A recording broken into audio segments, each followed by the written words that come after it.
So after graduation, I worked as an educational assistant for a year, and it was probably the best experience that I could ever imagine.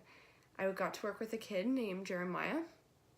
He was thought out to be angry, vicious,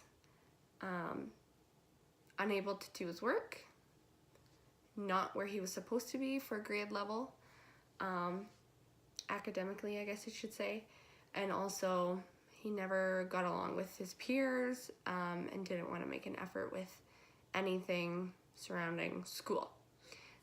So the teachers kind of gave up on him, but I actually got the privilege to work with him. So I got to take him out of the classroom and work on his homework with him. And it was actually so interesting to see the change. So within the first week, I kind of started asking him where he came from. What does he like to do? What's his favorite animals? Who his friends are? If he plays sports. And it was kind of crazy to see because he lit up when I asked him those questions. Or I'd ask him, what's going on? Like, why are you angry? Or what's bothering you? Is something going on at home? And he just kind of changed into a different student. He opened up to me. He started telling me what was going on in his home life. He started telling me about what kind of sports he played and what kind of animals he liked and what he liked to do on the weekend. So it was just so crazy to see such a transformation when a kid knows that they care, like that you care for them.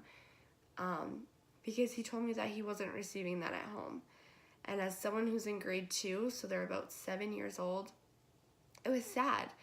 And I didn't feel sympathetic, but I wanted to be empathetic to him. So I wanted to push him and motivate him because I knew that he was not the kid that the teachers made him out to be. I knew that he was smart. I knew that he could push himself and make friends with other people. So when we worked on homework together, it actually became really fun for him.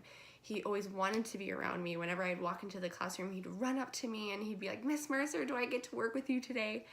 So it was really happy on my end to see how motivated he was because he could do absolutely everything every grade student could do. He was motivated to do it. He was more than capable of doing it. He just needed the encouragement and sense of belonging from his peers and his teachers to be able to do those things. And especially from home. We built such a strong relationship. He would follow me everywhere I went on supervision, but also I'd say, "Okay, like go play with some of your friends." And he would. And then he would come back to me later and he would tell me stories about what his friends talked about and what they did on the weekend. And then one thing that always stuck with me, because he was such a silly guy. He wasn't this frustrated, mean, never wanted to do anything.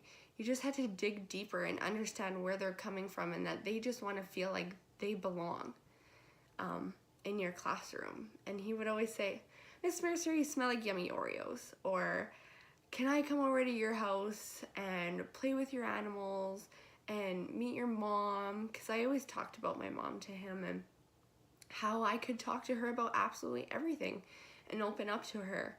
And it was just so cute because he wanted to be there with me all the time and would ask me to come to his place and play with him.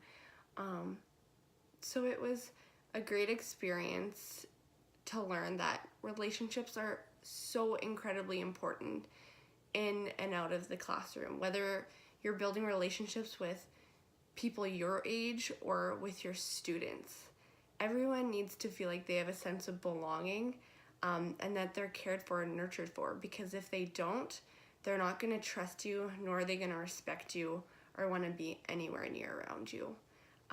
So it's building those relationships that are going to connect you to your students and understand where they come from.